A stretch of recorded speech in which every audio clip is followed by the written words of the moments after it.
that passage in Matthew 5 raises an interesting question about what does it mean to enter the kingdom? Now, if it means like what it means in John 3:16, that unless you're born again, you won't enter the kingdom of God, then that's soteriology, that's salvation from damnation. But the phrase enter the kingdom, I think it's used 11 times. I may be wrong on that, I can't remember. It never means that in the other passages. It means to enter into a kingdom way of life. And in fact, in Matthew chapter 5, verse 19, Jesus, well, look at 20. He says, unless your righteousness, and that means ethical conduct of behavior, exceeds that of the scribes and the Pharisees, you will not enter into the kingdom. But in verse 19, the preceding verse, he says, those who disobey the least of these commandments and teach others to do the same will be least in the kingdom. In other words, they don't have a righteousness that exceeds that of the scribes and the Pharisees, but they're saved.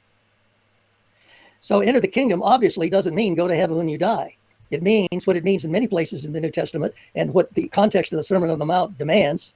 I say it demands it because it's addressed to true believers to call them to live a kingdom way of life. And Jesus himself defines that in the following verses after he says, unless your righteousness exceeds the righteousness of the scribes and Pharisees, you won't enter the kingdom of heaven.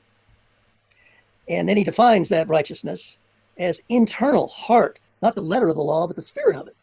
He says, if you've ever been angry with your brother, you've already committed murder. I remember I was talking to a guy on an airplane once who told me that you get to heaven by good works. And I said, well, how good do you have to be? And he thought for a moment and he said, well, I think you'd have to get a 94. And so I said, well, let's see what Jesus says. So I read the passage. You've ever lusted on a woman, you've already committed adultery, and you're subject to judgment. How about you? Well, yeah, who hasn't? The point is that Jesus is not talking about entrance into the kingdom in a soteriological sense.